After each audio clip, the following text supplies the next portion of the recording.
మళ్ళీ ఇన్నాళ్ళకి అన్ని శక్తుల్ని మోహరింపజేసి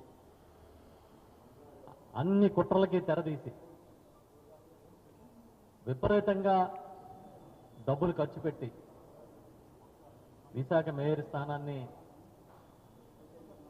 అవిశ్వాస తీర్మానంలో గెలుచుకునేందుకు కష్టపడ్డారు. చాలా చిత్రం. రాజకీయాలకి విలువలు విశ్వసనీయత ముఖ్యమని చెప్పే జగన్మోహన్ రెడ్డి గారికి విలువలు లేవు, విశ్వసనీయత లేదు. మేము ఏం చేసినా కూడా మమ్మల్ని ఆమోదించే మా సొంత ప్రచార సాధనాలు ఉన్నాయన్న ఒకే ఒక కారణంగా చంద్రబాబు నాయుడు గారు ఇవాళ విచ్చలవిడి రాజకీయం చేస్తూ ఉన్నారు.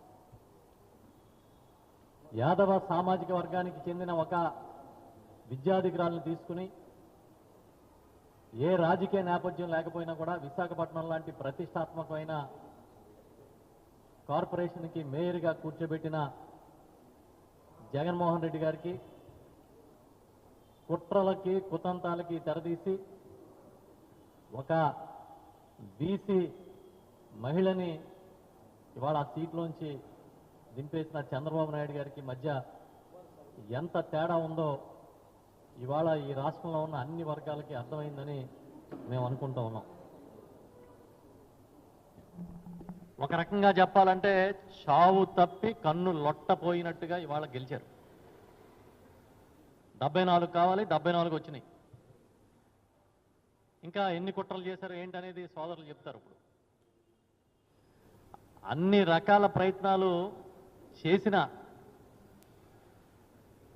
ఇవాళ వైఎస్ఆర్ పార్టీ ఎంత స్ట్రాంగ్గా ఇక్కడ నిలబడినందుకు ఇది ఒక మెసేజ్ ఇచ్చామని చెప్పి మేము భావిస్తున్నాం.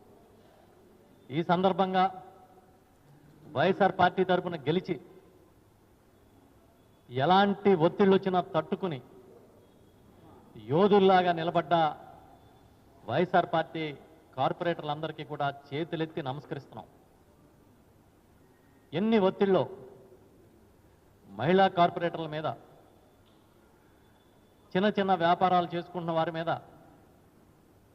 వాళ్ళు చేసిన ఒత్తిళ్లు చూస్తుంటే దిగజారుడు రాజకీయాలకి పేటెంట్ చంద్రబాబు నాయుడు గారి నుంచి, ఈ కూటమి సర్కార్ నుంచి ఎవరికి పోదు అని మరొకసారి రుజువైంది.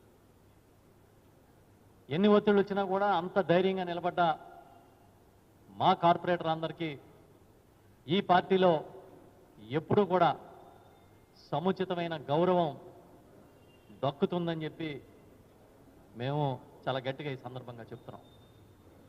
అంతేకాదు వైఎస్ఆర్ పార్టీలోని ప్రతి కార్యకర్తని, ప్రతి నాయకుడిని కాపాడుకునే బాధ్యత జగన్మోహన్ రెడ్డి గారి నాయకత్వంలో అందరూ కూడా తీసుకుని పనిచేస్తామని కూడా చెప్తున్నా.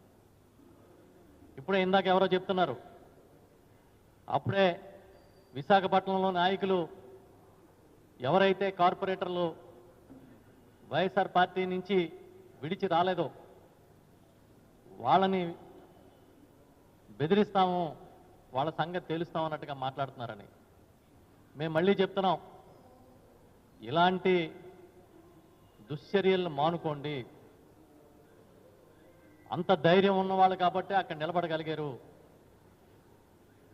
మీరు విశాఖపట్నంలో కానీ ఉత్తరాంధ్రలో కానీ ఎప్పుడూ లేని సంస్కృతిని ఇక్కడ ప్రవేశపెట్టొద్దని చెప్పి కూడా ఈ సందర్భంగా చెప్తున్నాం. ధర్మం చెర సత్యం వద అని మనం వింటాం ఒక నానుడి. ఇవాళ ధర్మాన్ని చెరబట్టి మీరందరూ కలిసి, అన్ని పార్టీల్లో ఉన్న నాయకులు కలిసి పైనుంచి కింద దాకా ఒక యజ్ఞంలాగా చేస్తే బొటాబొటీగా 74 కావాలంటే 74తో మాత్రమే దీన్ని కైవసం చేసుకున్నారు, అవిశ్వాస తీర్మానాన్ని గెలిచారనే విషయాన్ని మాత్రం మీరు మర్చిపోవద్దని మరొకసారి ఈ సందర్భంగా చెప్తూ,